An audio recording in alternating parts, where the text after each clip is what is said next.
Kai Soto tumaas nga po ang gaming performance sa last 2 games nila kontra sa koponan ng Shimane Susano Magic.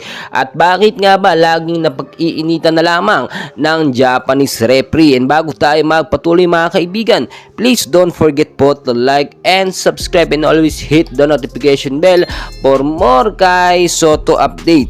Well mga idol, nakita nyo naman yung performance ngayon ni Kai Soto. Tila mas gumaling na siya ngayon at mas nagagamit na nga po ng Yokohama. Sa last 2 games nila kontra sa koponan ng Shimane Susano Magic ay so far so good. Napakaganda na ng naipapakitang performance ng ating pambato.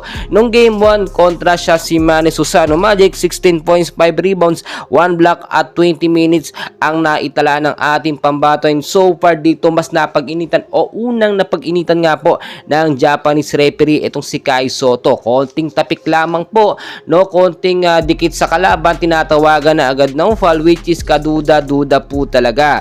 At sa naging game 2 naman kahapon, no, nakapagtala si Kai Soto ng 9 points, 2 rebounds in 21 minutes of playing time. So bakit po bumaba yung puntos ng ating pambato? Well, nakita nyo naman and very obvious, laging tinatawagan ng foul itong si Kai Soto. Sa tuwing natatawagan ng foul si Kai Soto ng Japanese referee, inilalabas po ni Coach Aoki Taketo itong si Kai Soto para nga po hindi ma-foul out. So ano nga bang kinakatakutan nila sa ating pambato na si Kai Soto?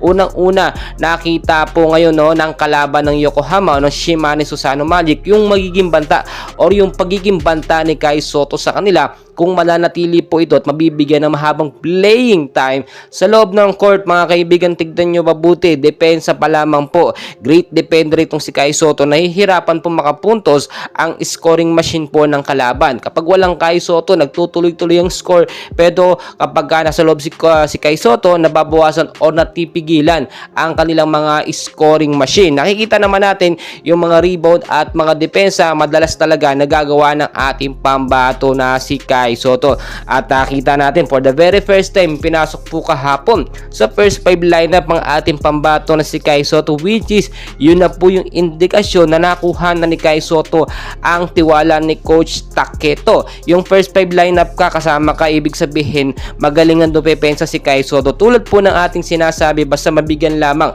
at ma-showcase ni Kai Soto ang kanyang magagawa at may aambag dito sa Yokohama, madalas po yung gagamitin ni Coach Taketo. And aasahan natin yan sa mga susunod na game nga po ng Yokohama ay siguradong makakapasok or laging kasama sa first 5 si Kai Soto. Well mga idol, wag na po natin isipin kung talo man, no, ang Yokohama. Ang maganda dito yung performance ng ating pambato na si Kai Soto. Very obvious naman na nasa mahinang team si Kai Soto at talagang kayod kalabaw dito si Kai. And sa last game hindi siya pinabasahan ng bola kahit libre ang ating pambato. And hopefully makalipat sa mas magagaling na mga team, no, or mga player na kasama itong si Kai Soto para mas magamit po siya. Patuloy ko kayong i-update mga kaibigan, and please don't forget to like and subscribe.